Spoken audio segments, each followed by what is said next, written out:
Greetings, my friends. This is Gilles Mancillon. I thought I'd come and wish you a good day. It's really hot here. I heard that our friends in Canada are really cold. So we send them a little bit of this warm and in exchange for a little bit of fresh air. But when you go through a time like this, where if it's really hot, it's like the first few days is the most difficult. Then you have to ask your body to acclimate itself to that.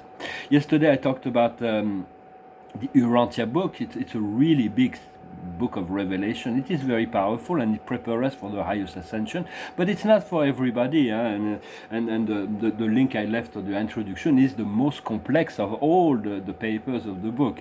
So you can look through if you're interested, you can look through the table of content. It treats of many subjects that are some of them are very they are confirmed or they are re-engaged by many channeled messages.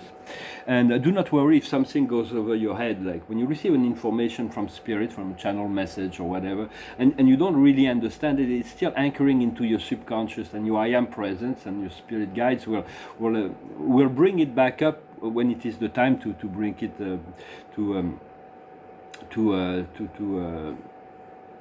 for us to understand.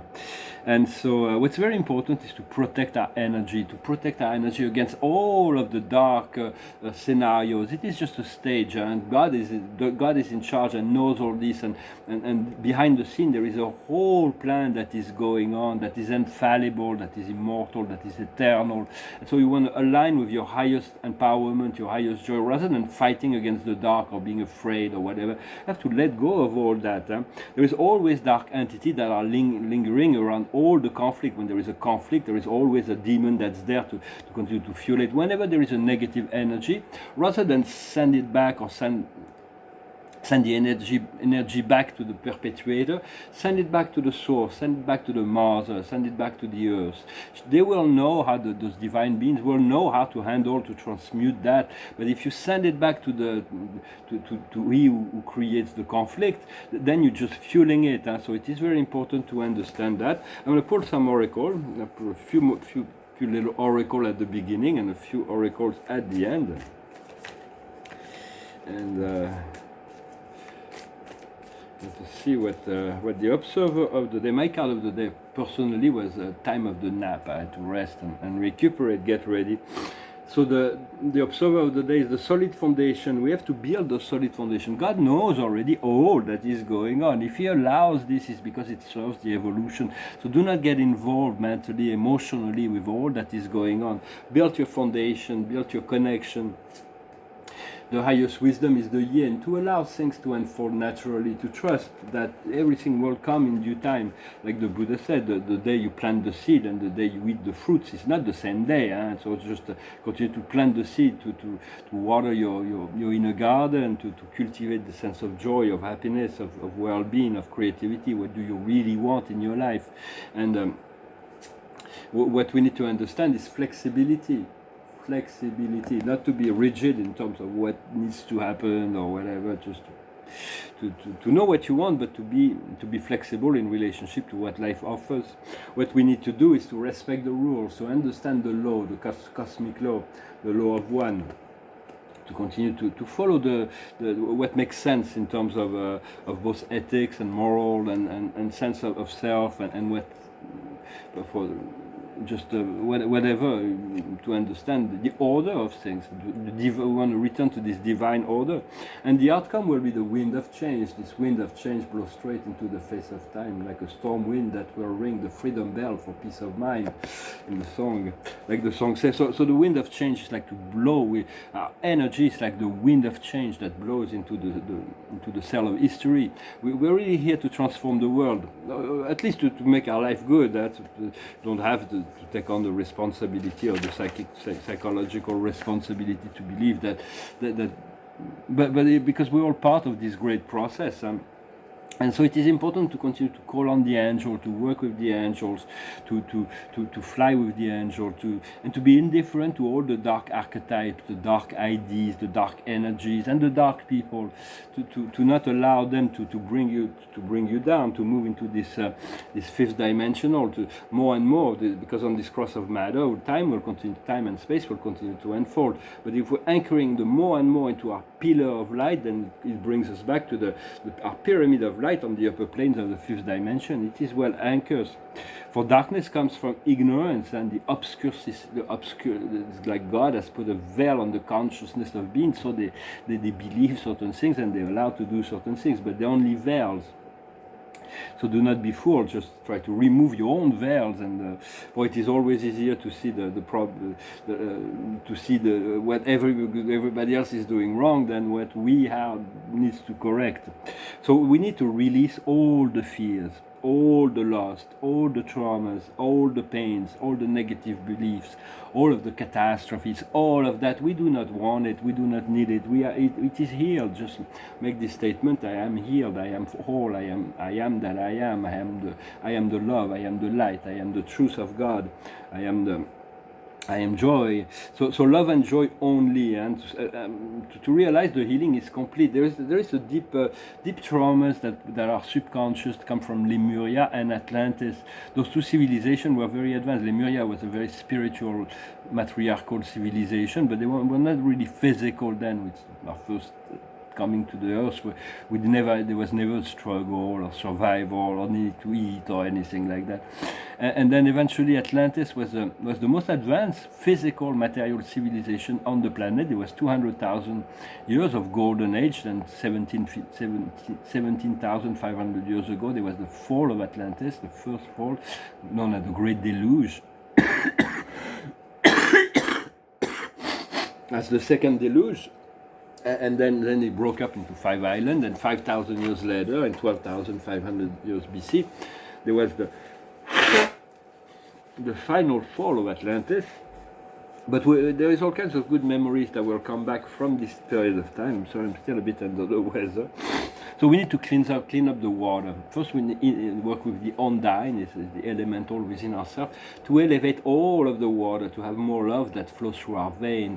Our emotional body is connected to this water element, so we want to elevate that. And as well as we'll clean up all the lakes, all the rivers, all the oceans. It's going to be very important. A world, from a galactic standpoint, the more pure the water is, so there's a lot of water world in the universe, the more pure the water is, the more advanced the civilization usually is. When you go on Arcturus, you'll see you'll visit those places, maybe just through your third eye, maybe in a dream, probably not in physicality just yet, but you'll see that there is this amazing water. There is waters everywhere, and it's like on Arcturus Prime. There is this lake, this amazing lake, that there is this amazing huge crystal. It's called the sacred crystal of Tomar, and even the masters go there, and the crystal is too powerful for like not to be. It has to be enclosed within this lake, and you dive into the crystal, you go to the bottom of the crystal. Even the ascended master go there for information, for regeneration or whatever. And so but I'm going off track, but the water, all the water will be elevated, and we have to elevate and purify the water. For I feel I am about to enter, and many of us are about to enter a parallel dimension of fifth dimension, fifth, sixth, seventh, higher dimensional planes, but we'll still be in physicality, and we'll have the ability to interact and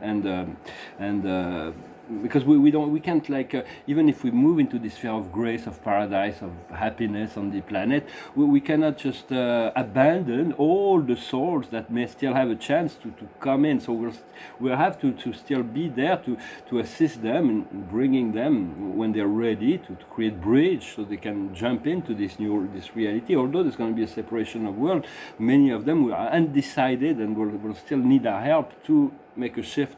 Maybe not to the fifth or sixth dimension, but already to the fourth dimension, the acceptation of love and joy, and everybody, every soul will come to that their reality whenever it's the time. For this, when you look at the world, it's like they're trying to imply a world that is the standardization, is quite mediocre. It's very mediocre. The vision of the globalist is a bit mediocre. So it's like the vision of the new world that will be created, that will be this golden age, will be about the celebration of diversity. Every country has something to bring to the global culture. Every being has something to bring to this great puzzle. There'll still be a meritocracy. Everybody will be included, but there's still the more you give, the more you'll be able to receive. So it's like it's not going to be everybody the same. It's not. Personally, I'm not really much into this standardization, because there is no superior in spirit. But there is no inferior, and there is no equal, because we are all unique and different. So we have to celebrate that diversity, accept who we are, how we are. Sorry. And so I also wanted to comment that personally, really more and more, I've been not forbidden, but really strongly advised. After that, everybody does what they want. Is to really do not touch the industrial yogurts, the industrial eggs, a lot of the industrial product. I'm very prudent now with the all this those big mega corporations that are about the food, and because of this huge inflation, there is huge inflation, which the inflation is created because the margin of the companies are being raised. They're making more money, so they're raising the price. They're using like opportunities, like there is a war, let's raise the price. It's because of the war, but in truth, everybody can see that there was many official numbers that the margin profit is being augmented. So now it's becoming very the price is becoming before that the industrial products were a lot cheaper than the artisanal product, like from farms and local producers. But now they're like competitive. So try to find from local producers, a lot healthier. Personally, I would never put fluoride in my mouth or lead in my teeth, or use palm oil or colza oil in the food. And there's many things. So it's like we want to return to a more natural way of life. After everybody does how they feel, we are all guided towards. If we listen to our heart, we listen to our intuition, we always receive the right information at the right time, and not to worry. It's only an experience in any event, and it's only a show that our soul provides for a little time, and then we return home. We return to the light, and we send love and light to all beings, both the dark archetype and the light archetype. The dark archetype also need this light, because if they receive enough light, they become more aware of their own cause and effect, and they might adjust, but the plan of the creator is all inclusive, but it's infallible, it is immortal, it is eternal, it is unbreakable, it cannot fail. To believe that God can fail is an illusion. The illusion was created to play the game, otherwise the dark would have never wanted to play, and they won a lot of battles in the past during the dark age. So I'm going to finish with a song. It's an old song, pop song from the, I think, late 80s or early 90s. And it's called 500 Miles. When I wake up, well, I know I'm gonna be the man who wakes up next to you. When I go out, yeah, I know I'm gonna be the man who goes along with you. But I would walk 500 miles, and I would walk 500 more, just to be the man who walked 1,000 miles to fall down at your door. When I'm working, yes, I know I'm gonna be the man who's working hard for you. And when the money comes in from the work I do, I'll pass almost every penny on to you. When I grow old, well, I hope I'm gonna be the man who's growing old with you. But I would walk 500 miles, and I would walk 500 more, just to be the man who walked 1,000 miles to fall down at your door. When I'm lonely, well, I know I'm gonna be the man who's lonely without you. And when I'm dreaming, Well, I know I'm gonna dream about the time when I'm with you. When I come home, well, I know I'm gonna be the man who's coming back to you. I'm gonna be the man who's coming home to you. But I would walk 500 miles, and I would walk 500 more, just to be the man who walked 1,000 miles to fall down at your door. Oh, it's a bit hard to walk 1,000 miles today. Even just going to the store and bringing water back is like, whoa, big effort. But yet, love will give you wings. Love will transcend us. And so there's some strange mysterious energy that keeps unfolding and in my consciousness that I will be flexible. I will receive them. I thank you so much for liking. I thank you very much for subscribing, for activating the notification bell. I really appreciate your comment and for sharing let's spread the words that the good news of the kingdom, this new fifth dimension, this new kingdom of God is at hand as we align with this new energy. And I thank you for your donations. For the observer of the day is the revelation, to allow yourself to receive the revelation directly from your soul, from your spirit, and to expect it to come as a snowball effect in the world. The highest wisdom is to overcome hesitation, to not hesitate, to trust, to trust, have faith. Do not allow all of they're going to try to create confusion, they're going to try to hold you back, but do not allow that to happen. Just be, what we need to understand is determination, to be self-determined, to do not let the obstacle along the way. There will be bumps on the way, but there's only bumps, and just stay focused. What we need to do is the rewards, to be the reward, to accept the reward, to welcome the reward, to enjoy the rewards that is coming. And the outcome will be an elevation. We're going to move into this self-empowered state where we're going to be elevated and we'll be able to enjoy a lot more our life, but to already to be in a state of, to be already in that state of like Jonathan Livingstone, was this great this bird philosopher, wanted to fly faster than any bird has ever flew. He was one of his central key in his philosophy. If you want to fly beyond the speed of light, you have to convince yourself you're already there. And then as magic, things will accelerate, and this happens. So just be already where your highest version, know what you want and embody it already. Just be in the trust. Do not hesitate. Do not but allow yourself the time. If you need to hesitate, you can hesitate. But once you know what you want, then there is no reason why you should deny yourself those things that you want. And to trust the universe will do all it can to conspire in every possible way to bring it to you. Well, I wish you a wonderful day. Thank you very much, and I'll talk to you later. Have a night.